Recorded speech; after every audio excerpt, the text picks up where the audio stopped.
आज आपण पाहतोय पुनर्जन्म भाग 2।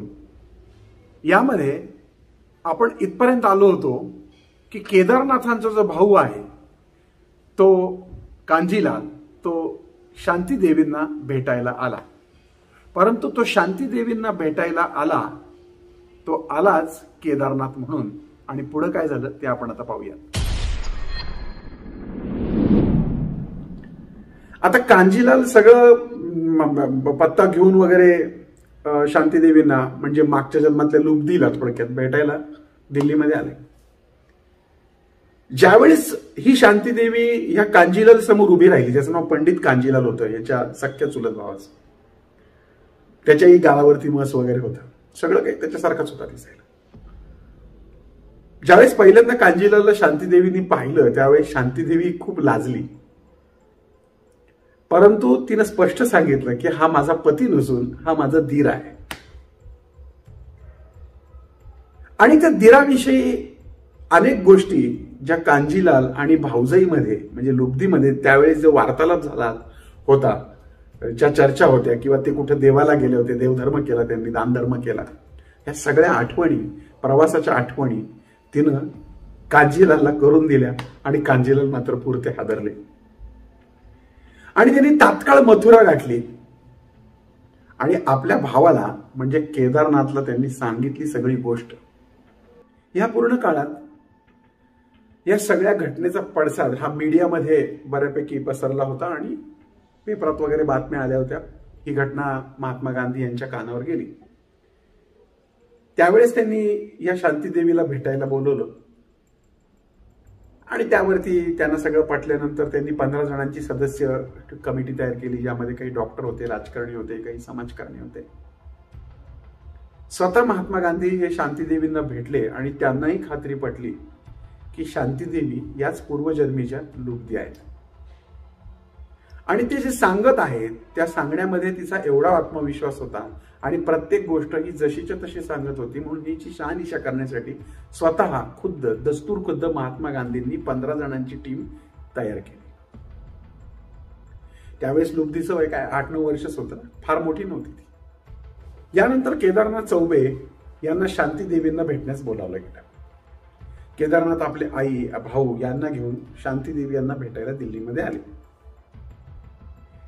ज्यावेळेस केदारनाथ यांना शांती देवींनी पाहिलं तेव्हा लाजेने त्या चूरचूर झाल्या आणि त्यांनी आपल्या पतीला, सासूला वगैरे ओळखलं आणि ज्या ते घरी जेवण केलं ते त्यांच्या आईला त्यांनी सांगितलं की आपल्या पतीला आणि सासूला काय आवडते तेच जेवण करायला सांगितलं आणि स्वतःही मदत केली। यावेळेस केदारनाथ यांचा जो मुलगा होता तो साधारणपणे 10-11 वर्षाचा होता, म्हणजे शांती देवी या वयाने लहान होत्या, पण त्यांचा मुलगा, अर्थात मागचा जन्म असल्यामुळे त्यांचा मुलगा वयाने मोठा होता, त्याला त्यांनी ओळखलं आणि आपल्या आईला सांगितलं त्यांनी की जी माझी जी काही खेळणी आहे ती सगळी खेळणी त्या बाळाला द्या।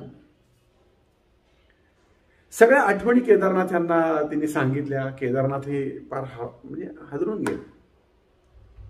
पण ज्यावेळेस निघायची वेळ ठरली त्यावेळेस शांती देवीच म्हणजे 9 वर्षाच्या शांती देवीच म्हणाल्या की मला केदारनाथ यांच्याशी एकांतात बोलायचंय। ज्यावेळेस त्या असं म्हटल्या त्यावेळेस शांती देवी आणि केदारनाथ हे दोघच बोलू लागले। एका खोलीमध्ये त्यांची चर्चा झाली। त्यावेळेस त्यांच्या व्यक्तिगत जीवनामध्ये घडलेल्या अनेक घटना की ज्या फक्त केदारनाथ आणि त्यांनाच माहिती होत्या, अशा घटना त्यांना सांगितल्या आणि त्यांना एक गोष्ट सांगितल्यानंतर त्या खूप नाराज झाल्या, थोडंसं त्यांना वाईट वाटलं आणि त्या म्हणाल्या की मरण्याच्या आधी 2 दिवस मी तुम्हाला सांगितलं होतं की तुम्ही लग्न करू नका, पण तुम्ही लग्न केलं। ही गोष्ट फक्त या दोघांमध्येच घडली होती आणि केदारनाथांनी मात्र 3रं लग्न केलं होतं, कारण मूल होतं त्याच्यामुळं। ह्या गोष्टीमुळे देखील केदारनाथ हे पुरते हादरून गेले आणि त्यांनी सगळ्या आठवणी, जुन्या आठवणी, त्यांच्या सांसारिक जीवनातल्या सगळ्या गोष्टी सांगितल्या। आता ज्यावेळेस केदारनाथ आपल्या घरी म्हणजे मथुरेला जायला निघाले त्यावेळेस ही एवढी रडायला लागली, एवढी मागं लागली की मला माझ्या पतीबरोबर जाऊ द्या, परंतु ते शक्य नव्हतं। ही खूप लहान होती, ते खूप मोठे होते। त्यानंतर 12 नोव्हेंबर 1935 रोजी ही घटना घडली. म्हणजे ही घटना जी मी तुम्हाला सांगतोय ही 12 नोव्हेंबर 1935 ची घटना आहे. म्हणजे केदारनाथ त्यांना भेटायला आले. त्यानंतर केदारनाथ मथुरेला गेल्यानंतर 15 जणांची टीम त्यानंतर म्हणजे 24 नोव्हेंबर 1935 ला महात्मा गांधींची ही 15 जणांची कमिटी शांती देवींना घेऊन निघाली मथुरेला. मथुरेला निघाल्यानंतर वाटेमध्ये त्यांनी खूप चर्चा केल्या. तेव्हा शांती देवींनी त्या कमिटी मेंबर्सना सगळं सांगितलं की आमचं असं घर आहे, त्या घरामध्ये आड आहे, मी माझ्या रूममध्ये मी 150 रुपये लपवून ठेवले ते ठिकाणी वगैरे वगैरे. ती फार कॉन्फिडेंटली सांगत. या सगळ्या बोलण्यामध्ये दिल्लीवरनं मथुरा कधी आली हे लक्षात पण आलं नाही. आणि उतरल्यानंतर ती हेही म्हटली की आपण जर लवकर पोहोचलो तर आपल्याला द्वारकाधीशाचं दर्शन होईल, नाही तर द्वारकाधीशाचे पट बंद होतील. यावर तिला असं विचारलं की स्टेशन पासून तुझं घर किती लांब आहे. तर ती म्हणली बऱ्यापैकी लांब आहे, पण मला शॉर्टकट माहिती आहे, मी तुम्हाला घेऊन जाईन. आता स्टेशनला उतरल्यानंतर अर्थातच 3 टांगे करण्यात आले आणि 3 टांग्यामध्ये यांची सगळी जी काही वरात होती ती निघाली. ज्यावेळेस तो टांगेवाला लांबच्या रस्त्याने घेऊन जायला लागला या शांतीदेवी त्याला ओरडल्या आणि त्यांनी त्याला शॉर्टकट सांगितला आणि छोट्या रस्त्याद्वारे शॉर्टकटच्या माध्यमातून त्या घरी आल्या. घरी आल्यानंतर अत्यंत आनंदानं त्या घरामध्ये गेल्या. आजूबाजूच्या लोकांनाही त्यांनी अशा पद्धतीने पाहिलं की जणू काही ते सगळ्यांना ओळखतायत. तशा पद्धतीचे हातवारे त्यांनी त्यांना केले आणि त्या घरामध्ये गेल्या. ही कमिटी पण त्यांच्या घरामध्ये गेली. सगळीकडे पाहिलं. त्यावेळेस फिरता फिरता ती एके ठिकाणी थांबली आणि म्हणाली की इथं एक विहीर होती, आड होता छोटासा, तो कुठे गेला. यावेळेस ते 15 जणांची टीम देखील बघत होती की खरंच घरामध्ये आड कुठे आहे आणि त्यांना तो काही दिसत नव्हता.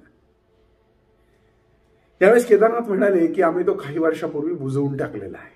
म्हणजे इथं ते कन्फर्म झालं की तिला ती पूर्वी कधीही आलेली नाहीये केदारनाथांच्या घरी आणि तिने ते ठिकाण बरोबर ओळखलं. त्यानंतर ती धावतच वरच्या मजल्यावरती गेली जिथं केदारनाथ आणि लुब्धीचं बेडरूम होतं आणि त्या पूर्वी जाड खिडक्या असायच्या आणि त्या खिडक्यांमध्ये तिने काही पैसे पुरले होते आणि त्याच्यावरती एक त्यांनी फ्लॉवर पॉट ठेवला होता त्या लुब्धीने. शांती देखील अतिशय सराईतपणे घरामध्ये गेली आणि पटकन तिनं तो फ्लॉवर पॉट उचलला, परंतु तिथं थोडंसं लिंपल्यासारखं दिसलं. तिने उकरायचा प्रयत्न केला, परंतु तिच्या हाताला काही लागलं नाही. यावर 15 सदस्य कमिटीने विचारलं की तू खरंच इथं पैसे लपवले जर तू म्हणते तर मग कोणाला सापडले कसे नाही.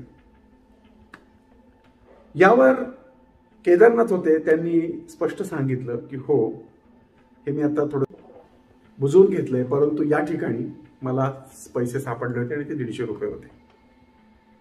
या ठिकाणी पुन्हा एकदा त्या 15 जणांच्या कमिटीला हे कन्फर्म झालं की हीच शांती देवी, हीच लुब्धी आहे.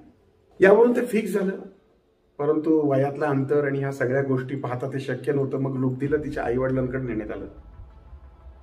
सुरुवातीला त्या घरामध्ये घुसल्यानंतर तिची एक स्त्री होती तिच्या गळ्यामध्ये पडली, परंतु तिच्या लक्षात आलं की अरे ही आपली आई नाही, ही मावशी आहे. आणि मग परत तिने आपला मोर्चा आईकडे वळवला आणि ढसाढसा रडली आणि आपल्या आठवणी, भावाच्या आठवणी सर्व तिने सांगितल्या. इथेही तिचा पुनर्जन्म कन्फर्म झाला. परंतु लुब्धी देवी उर्फ शांती देवी हिला त्या कालावधीमध्ये केदारनाथ यांच्याबरोबरच राहायचं होतं, पण ते शक्य नव्हतं. कारण केदारनाथ यांचं 3रं लग्न झालं होतं. वयामध्ये खूप प्रचंड मोठं अंतर होतं. कायदेशीर गोष्टी होत्या, अशा खूप साऱ्या गोष्टी होत्या. शिवाय त्यांचा जो मुलगा होता तो वयाने लहान होता, हिच्यापेक्षा तो मोठा होता. असे शक्य नव्हतं. त्यानंतर 27 ही जी घटना घडल्यानंतर साधारणपणे 27 डिसेंबर 1987 पर्यंत त्या राहिल्या आणि वयाच्या 63व्या वर्षी शांती देवी यांनी आपली इहलोकीची यात्रा संपवली. यातली सगळ्यात गमतीची बाब अशी आहे की शांती देवी यांनी या जन्मात लग्न केलं नाही आणि त्या स्वतः आपल्या केदारनाथचं नाव लावूनच त्यांनी त्यांचा स्वतःचा शेवट केला आणि त्या कायम मरेपर्यंत त्यांची पत्नी म्हणूनच राहिल्या. त्यानंतर त्या पुन्हा कधी त्यांच्याकडे गेल्या नाही. आणि जगभरामध्ये ही खूप जवळ जाणारी पुनर्जन्माची घटना ही सगळ्या जगाला मान्य करावी लागली होती. तुम्हाला तुमचा पुनर्जन्म झाला असं वाटतं का? किंवा तुमच्या मागच्या जन्मातल्या काही आठवणी तुम्हाला येतात का? पुनर्जन्म मागचं धार्मिक रहस्य काय आहे? का होत असेल पुनर्जन्म? यामागे नक्की काय संकल्पना आहे? काय धर्म मान्यता आहे? या गोष्टी मी तुम्हाला पुढच्या काही भागांमध्ये सांगणार आहे. पण तोपर्यंत तुम्ही आनंद पिंपळकर आनंदी वास्तू या फेसबुक पेज आणि युट्यूब चॅनलवरती ट्यून राहा, लाईक करा, सबस्क्राईब करा आणि सगळ्यात महत्त्वाचं म्हणजे बेल आयकॉनला क्लिक करा, कारण बेल आयकॉनला क्लिक करा तर माझ्या पुढच्या नोटिफिकेशन्स तुम्हाला मिळतील. आणि सगळ्यात महत्त्वाचं म्हणजे तुम्ही इतरांनाही सबस्क्राईब करायला सांगा, कारण आपलं टार्गेट आता 4 लाख सबस्क्रायबर्स आहे. तोपर्यंत तुमच्या आनंद पिंपळकरचा तुम्हाला जय साईराम.